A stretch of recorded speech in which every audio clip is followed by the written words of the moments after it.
Good afternoon. This is the Ambassador. With me, your Ambassador, Jennifer Macau. Now, our first story is going to come from Kenya. On Tuesday, July 23rd, that was yesterday, Nairobi witnessed a surge in protest both for and against President William Ruto's government. Demonstrators clashed with the police, who deployed tear gas to disperse the crowds. The unrest follows a proposed financial bill that sparked outrage and led to the deaths of at least 50 people in the previous protest. The political climate has been further complicated by the dismissal of most of the President Ruto's cabinet members in an attempt to quell the unrest. Despite these efforts, protesters continue to rally, with many expressing dissatisfaction over the government handling of economic matters and corruption. The government previously scrapped the financial bill after a widespread backlash, but new austerity measures have been introduced to address a $2.7 billion project deficit, further fueling dissatisfaction. On the same day, a pro-government movement emerged, consisting mainly of motorcycle riders who rallied in support of President William Ruto. This group clashed with the anti-government protesters, leading to further chaos in the city. The police appear to favor the pro-government demonstrators, raising concerns among anti-government activists about unequal treatment by law enforcement. Here is the report.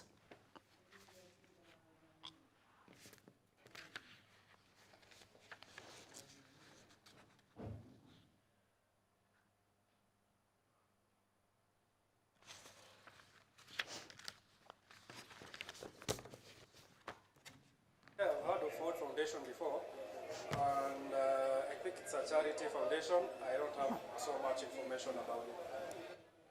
I don't think the accusations are right. I think this protest is mostly Gen Z influenced. I don't think there are any external forces for this protest. There might be internal forces, but external, I don't think so, because I can say 80 or 90% is Gen Z influence. Probably the 10% might be people who are opportunists who want to take advantage. But to me, I think it's purely 80 to 90% Gen Z influence.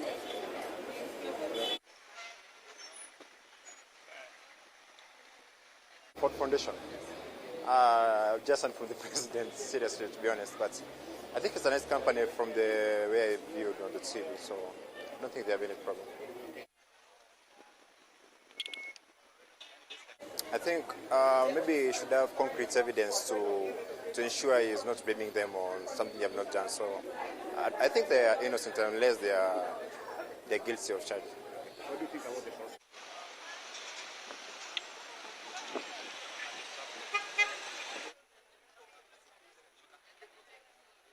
Now moving on to Uganda, dozens of people in Uganda were arrested on Tuesday as they attempted to stage protests against high-level corruption near the parliament building in Kampala. The demonstrations were deemed unlawful by authorities, leading to a heavy deployment of police and military forces to disperse the protesters. Despite facing a heavy crackdown from security forces, protesters were determined to make their voices still heard. Irene Juguna with the report. Security forces arrested multiple individuals attempting to demonstrate against corruption near the parliament building in Kampala on Tuesday. Police and the military were out in full force, with reports of protesters being forcibly removed and loaded into trucks. Protests, inspired by similar movements in Kenya, came in response to mounting allegations of corruption against Parliament Speaker Anita Among. Among has faced calls for her resignation following revelations of alleged irregular expenditure within her office. Anti-corruption campaign shows no signs of slowing down as Ugandans continue to demand transparency and accountability from their government. Irene Juguna, GBS News. The death toll from two devastating landslides in southern Ethiopia has risen to at least 229. According to local officials, the landslide occurred in the remote Gofa zone on Monday, triggered by heavy rainfall during the country's rainy season, which began in July and is expected to last until mid-September. The first landslide buried numerous individuals, while the second struck shortly after, claiming the lives of several sources who rushed to assist. Among the deceased are children and expectant mothers, highlighting the tragedy impact on families in the region. Reports indicate that 148 men and 81 women are among the victims, who are ongoing search on efforts to recover more bodies. Peris Kigo with the report. The United Kingdom new Home Secretary Keir Starmer has condemned the costly and ineffective Rwanda migrant relocation plan initiated by former Prime Minister Rishi Sunak, labeling it as a shocking waste of taxpayer money totaling to £700 million. Starmer swiftly halted the controversial scheme, which aimed to curb asylum seekers crossing the English Channel. The move comes amidst revelations of staggering financial expenditures and legal setbacks, marking critical turn in the country's immigrant policy. Musyoki Thomas with the full report. Taking office earlier this month, Starmer terminated the controversial plan which was designed by Sunak to stem the flow of asylum seekers crossing the English Channel from France. The scheme had faced significant legal challenges and widespread criticism from various human rights organizations. Yvette Cooper revealed the financial implications of Sunak's strategy, including £290 million paid to Rwanda despite no deportation flights being executed. Additional costs included expenses for chartering unused flights, detaining and subsequently releasing hundreds of individuals, and funding for a substantial bureaucratic apparatus. Cooper, addressing the parliament on the issue, highlighted that the prior government had planned to allocate over £10 billion for the controversial project without proper parliamentary scrutiny. The Rwandan government clarified its stance, asserting it bore no obligation to reimburse the funds in question. Musyoki Thomas, GBS News.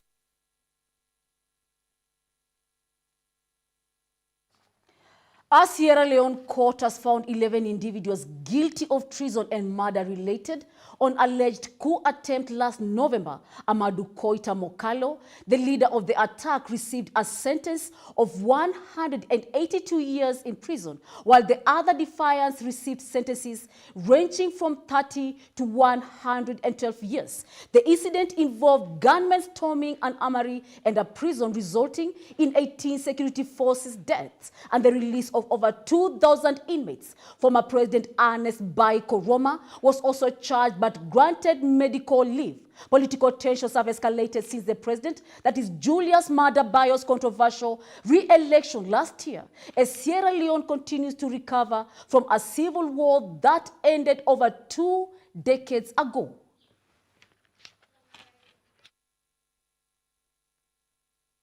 And that international news brings us to our very first break. We have more lined up for you shortly after the break. Topics you can't afford to miss. Stay tuned with us.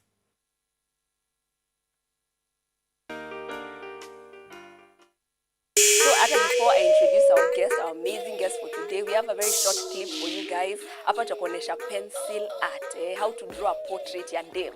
Check this out. Manze, me, I go by the name of Mike MG. I'm an artist, stroke rapper, stroke shrapper, stroke trapper. Yeah. So hata before we start, wazazi wako walisemaje about your music? Did they support you? I'm still young, need some guns, need some insight. Kuserereka tutadunda will be hell of a night. Autopilot zitashika will be on my flight. The sativa devil's ladies made me high like a kite. So do you think msanii pia anafaa ku cloud chase ndio talent yake ionekane, ama inafaa kuwa only talent? Go for Fenagito, I'd go for Octopizzo. Octopizzo. And I'd go for P-Unit. Oh. P-Unit as a whole. Wakiwa group. CY Kiki. Yes, fresh. Hebu niambie ulikuwa unafikiria nini ukitengeneza hiyo video? Kienda Music Festival nilikuwa nafanya mafoka. Mafoka ilikuwa performance ya kurap na Kiswahili. What? Okay. Yeah. Ni kama shairi lakini ni rap. Lazima ikuwe na articulate message. Yeah, hadi tukafika finali huko Kasa. Welcome everyone. It's your girl Alice and this is GBS TV Art Club, the best art show in Eastern Africa.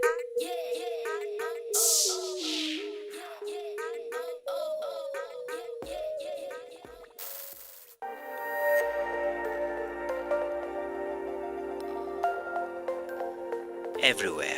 GBS.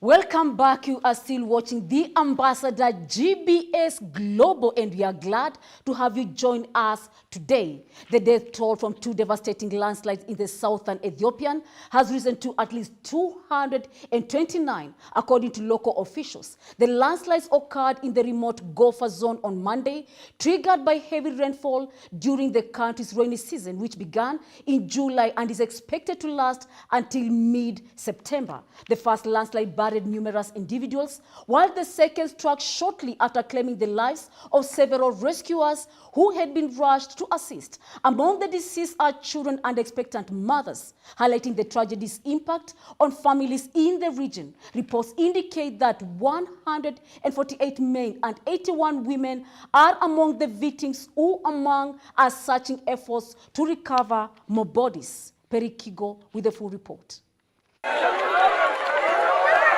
More than 200 people have been killed in two landslides in southern Ethiopia, according to government officials who want the number could increase.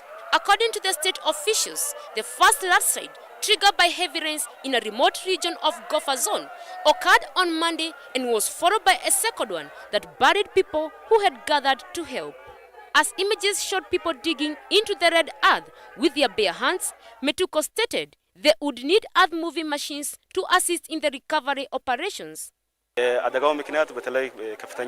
incident happened following heavy rains. The damage is extensive. Initially, there were 3 families that were buried by the landslide.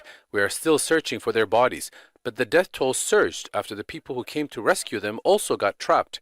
The state had been battered by the short seasonal rains between April and May that caused flooding and mass displacement, according to the United Nations Office for the Coordination of Humanitarian Affairs. It is stated in May that floods impacted over 19,000 people in several zones, displacing over 1,000 and causing damage to livelihoods and infrastructure.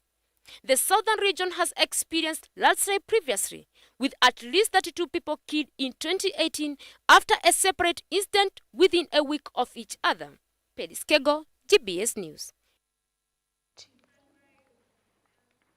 A Saudia airline plane crashed during the takeoff at the Tribhuvan International Airport in Kathmandu, that is Nepal, on Wednesday, killing at least 18 of the 19 people on board. The aircraft, carrying 2 flight crew and 17 other staff, was conducting at least flight from the capital to Pokhara. The pilot rescued is being received medical treatment, but the status of the other passengers remains uncertain. Nepal's aviation industry has a poor safety record due to the inadequate training and the maintenance, leading to the EU to ban all the Nepal airlines from its airspace. The recent incident underscores the persistent hazards associated with the air travel in Nepal, often labeled as one of the most perilous nations for flying due to its challenging mountainous landscape. A Saudia Airlines plane crashed during takeoff at Tribhuvan International Airport in Kathmandu, Nepal, killing at least 18 of the 19 people on board. The aircraft, carrying 2 flight crew and 17 other staff, was conducting a test flight from the capital to the tourist hub of Pokhara. The pilot was rescued and is receiving treatment, but the status of the other passengers remains uncertain. Footage shows a large smoke plane at the crash site where rescue operations are ongoing. Nepal's aviation industry has a poor safety record due to inadequate training and maintenance, leading the European Union to ban all Nepali airlines from its airspace. Alex Mwangi, GBS News. The United Nations has reported that nearly 40 million people were living with HIV in 2023, underscoring persistent challenges in the fight against the AIDS pandemic. A recent UNAIDS report highlighted a concerning gap in treatment access, rising new infections in key regions, and the stark reality of AIDS-related deaths, despite advances in medical intervention, as the world leaders convened at the 25th International AIDS Conference in Munich. The focus now remains on accelerating efforts to meet ambitious targets and ensure equitable access to life-saving therapies. Our next story tells the report. According to the report by UNAIDS, over 9 million individuals did not have access to life-saving treatment in 2023. The report highlighted troubling trends in new infections, which are on the rise in several regions, including the Middle East and North Africa, Eastern Europe and Central Asia, and Latin America. Global new HIV infections in our report are shown as not declining fast enough, and in 3 regions of the world in particular, infections are rising: Eastern Europe and Central Asia, the Middle East and North Africa. The report also noted that marginalized communities such as sex workers, men who have sex with men, and people who injected drugs accounted for 55% of new infections in 2023, up from 45% in 2010. Gender inequality continues to exacerbate the risk for girls and women, particularly in parts of Africa where HIV incidence among adolescents and young women remains alarmingly high. Access to this long-acting prevention and treatment would be a game-changing breakthrough. Now we're talking about what is a game changer. This would be a game changer in the world. This could transform access to poor people, to people from the key populations, gay men, sex workers, and young women and girls in Africa who could be freed from the stigma and discrimination or fear of being attacked for being seen having the medicine. The director of the UNAIDS New York office told a news conference there has been progress in HIV treatments, with injections that can stay in the body for 6 months, but the 2 doses cost $40,000 yearly, out of which for all but the richest people with the virus. He said UNAIDS has been asking the manufacturer to make it available at lower cost to low and middle income countries. Museki Thomas, GBS News. Jewish activists were arrested yesterday on Tuesday inside a congregational building while protesting against the United States, the military support for Israel, just a day before Prime Minister Benjamin Netanyahu scheduled speech to the Congress. The protesters, organized by the Jewish Voice for Peace, were wearing red shirts with faces like "Not in our name," with a Jew stating on top and aiming Israel, while carrying banners reading "Ceasefire now" and "Let Gaza live." Police reported around 200 arrests after the demonstrators refused to leave the Canon of Rotunda. Alex Mwangi with the full report. U.S. Capitol Police arrested Jewish activists protesting against military support for Israel during a demonstration inside a congressional building on Tuesday. This protest, organized by Jewish Voice for Peace, coincided with Prime Minister Benjamin Netanyahu's upcoming speech to Congress. Protesters wore red t-shirts with messages like telling Jews, "Stay stop arming Israel," and "Not in their name." They carried banners demanding a ceasefire and the right to live for Gazans. Authorities reported around 200 arrests after demonstrators refused to leave the Canon Rotunda. Activists expressed their outrage over the ongoing violence in Gaza, which they claim has been funded by the U.S. support. Jewish Voice for Peace emphasized the need for action against what they termed genocide in Gaza, urging the Biden administration to halt arms transfers to Israel. Alex Mwangi, GBS News. Palestinian factions Hamas and Fatah have signed a declaration in Beijing aimed at ending over a year-long rift. A report by the Chinese state media, this agreement reached during talks with the Chinese Foreign Minister Wang Yi represented a significant step towards resolving the long-standing divide between the two groups amidst the ongoing conflict in Gaza. The declaration highlighted the ending division and strengthening the Palestinian unity, with both factions pledging to form a unity government for the Palestinian territories. Here's the full report. It comes as Israel and Hamas are weighing an international-backed ceasefire proposal that would wind down the 9-month war and freeze dozens of Israel hostages held by Hamas. But even after a deal is signed, the vision for a post-war Gaza remains in doubt. Since the current war broke out in Gaza, Hamas officials have stated the party does not want to return to the ruling Gaza as it did before. And the group has called for formation of a government of technocrats to be agreed upon by the various Palestinian factions, which would prepare the way for election for both Gaza and the West Bank, with the intention of forming a unified government. A joint statement issued after the most recent talk in Beijing gave no details on how or when the government will be formed. Peris Kego, GBS News. The United States ambassador to the United Nations has announced an additional humanitarian assistance for Haiti, including crucial training from the Kenya police to combat gang violence. Ambassador Linda Thomas-Greenfield's visit to Port-au-Prince revealed a $60 million aid package and plans for the training in the Haitian National Police, underlining the commitment to supporting the Caribbean nation amidst the ongoing crisis. Irene Jigoda with the full report. The U.S. Ambassador to the United Nations, Linda Thomas-Greenfield, has extended a helping hand to Haiti in their time of need. Thomas-Greenfield aims to address the ongoing humanitarian crisis and security challenges plaguing the nation. Additionally, the U.S. will provide vital training from Kenyan police to bolster the Haitian National Police Force in their fight against gang violence. Them work so closely together, seeing the amazing operation that has been developed here for them is quite impressive, and it shows, one, the Kenyan commitment, the Haitian National Police commitment, but also the commitment of the international community to support Haiti. With gangs controlling a significant portion of the capital and surrounding areas, the situation in Haiti has resulted in widespread displacement and food insecurity for millions. Commitment to supporting Haiti on its path to security and democracy remains steadfast as the nation continues its journey towards political reform and democratic elections. Irene Jigona, GBS News.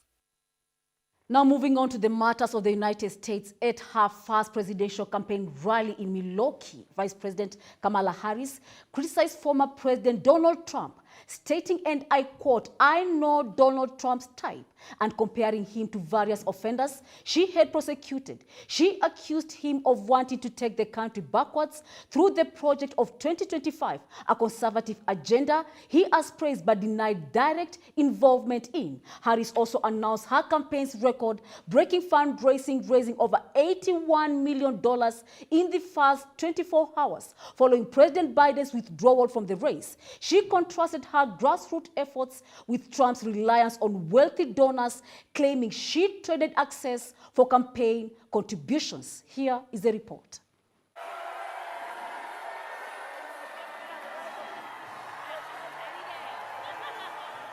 I am told as of this morning that we have earned the support of enough delegates to secure the Democratic nomination. And I pledge to you, I will spend the coming weeks continuing to unite our party so that we are ready to win in November. So as Leah told you, before I was elected vice president, before I was elected United States Senator, I was elected Attorney General of the state of California, and I was a courtroom prosecutor before then. And in those roles, I took on perpetrators of all kinds. Predators who abused women, fraudsters who ripped off consumers, cheaters who broke the rules for their own gain. So hear me when I say, I know Donald Trump's type.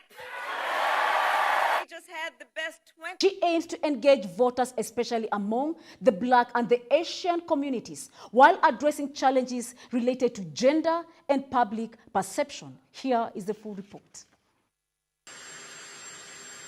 Vice President Kamala Harris has secured enough delegate support to become the presumptive Democratic nominee for president in 2024, setting her up to potentially make history as the first woman and first person of color to hold the nation's highest office. Harris, who is of Jamaican and Indian descent, will be the first female president if she wins the general election against Republican nominee Donald Trump. The 59-year-old has broken barriers throughout her career, becoming the first woman, first African American, and first Asian American to serve as California's Attorney General, U.S. Senator, and Vice President.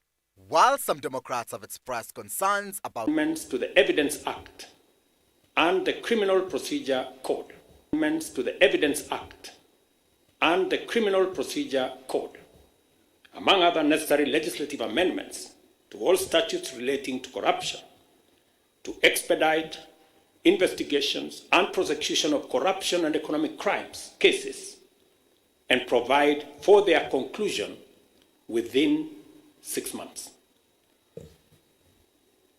We shall also be proposing amendments to the Witness Protection Act to overhaul the statutory and institutional framework to protect and incentivize whistleblowers and enhance witness protection, making it easier and safer for citizens to come forward and report corruption as well as other criminal activities.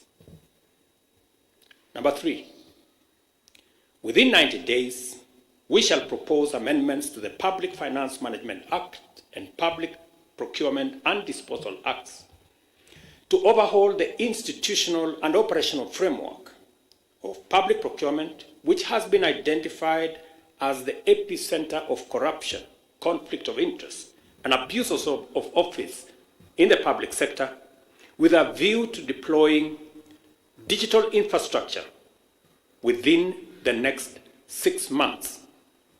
The aim of this measure is to provide an open and transparent public procurement platform which gives open, real-time, and end-to-end public visibility of public procurement from advertisement to award of contract, and to whom it is awarded and what amount the people of Kenya will pay.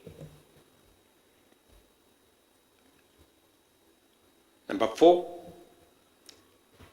I have engaged with the parliamentary leadership and asked Parliament to expeditiously pass the Conflict of Interest Bill with the explicit caveat that I shall veto any bill enacted if it does not establish the highest bar with respect to accountability, integrity, and anti-corruption. I will make full use of the power given to me under Article 115 of the Constitution to make sure that the bill meets the appropriate standards set out in the original bill. Number 5, while fully respecting the independence of the national justice, law, and order institutions, and pursuant to a commitment to consult and collaborate in leveraging their institutional capabilities in effective, expeditious, and conclusive investigations in respect of all active cases, it is essential for these institutions to provide a time frame to the people of Kenya, because that is what the people of Kenya want, within which proceedings shall be concluded, and the same timelines clearly communicated to the public. Number 6, about 400 billion shillings is spent on tax expenditure every year, especially on VAT refunds, a process that is largely opaque and with limited accountability.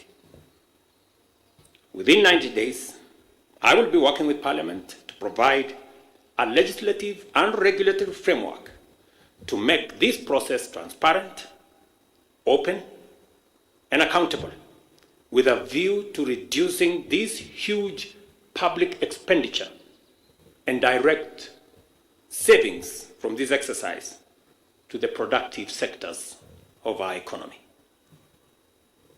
This is going to be a very important exercise of engaging Parliament in consultations with the people as to whether it is right for us to spend 400 billion Kenya shillings every year collected from the people of Kenya to pay a few companies on matters of VAT refund.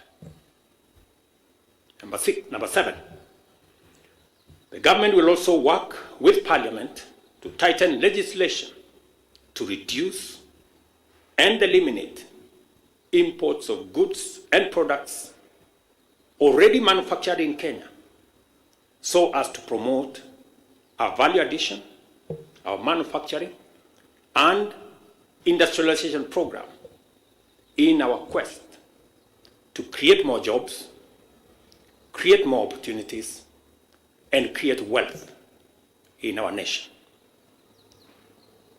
We must have a national conversation as to whether we want to be a supermarket for products from other countries, or we want to produce products that we already have manufacturing capacity in Kenya.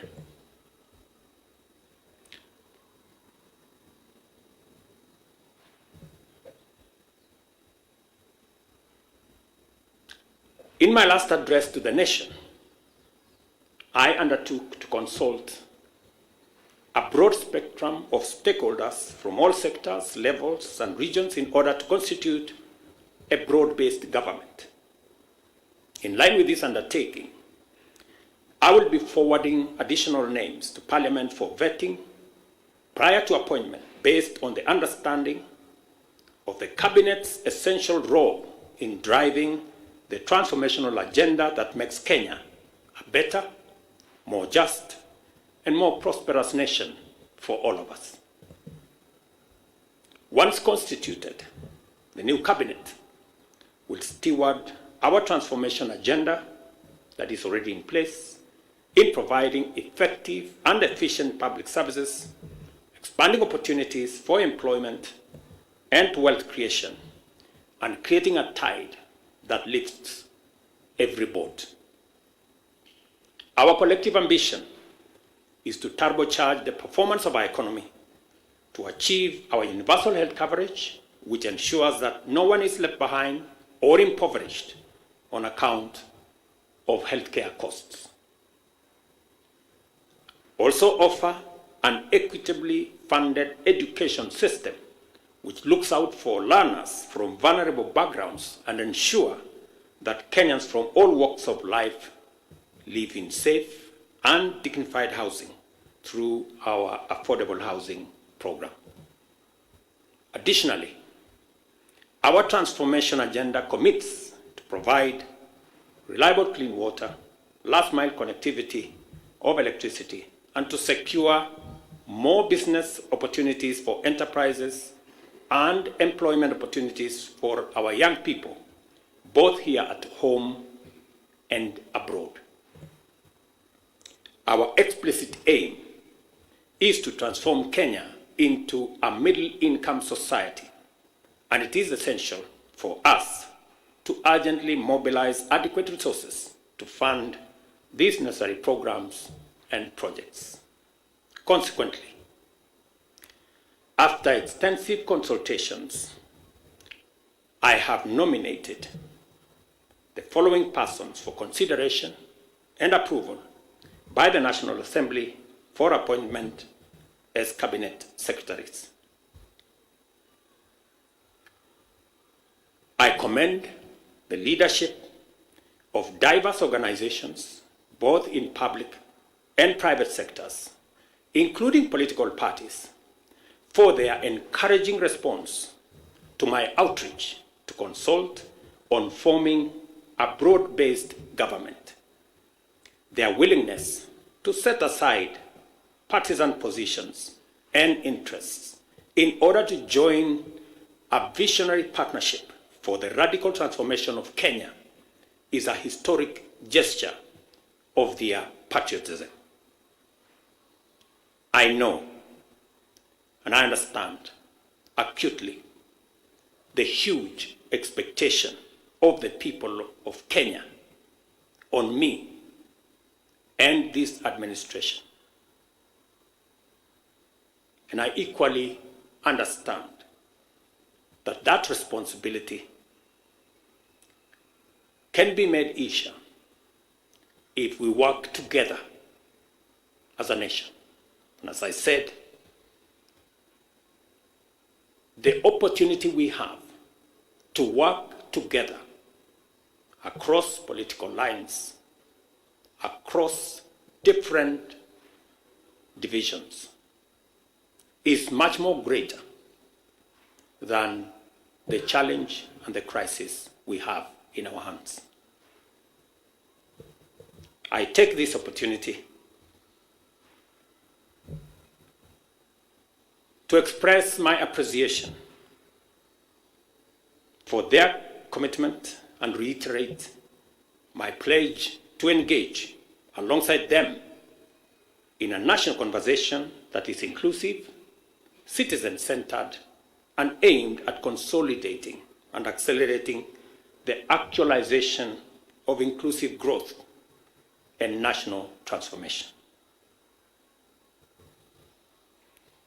As I take this step, and as I expand and broaden this administration, I am acutely aware that the responsibility of managing the affairs of the country vested in the cabinet, in the expanded cabinet, will require of us to work together and to focus on that which brings honor to our country.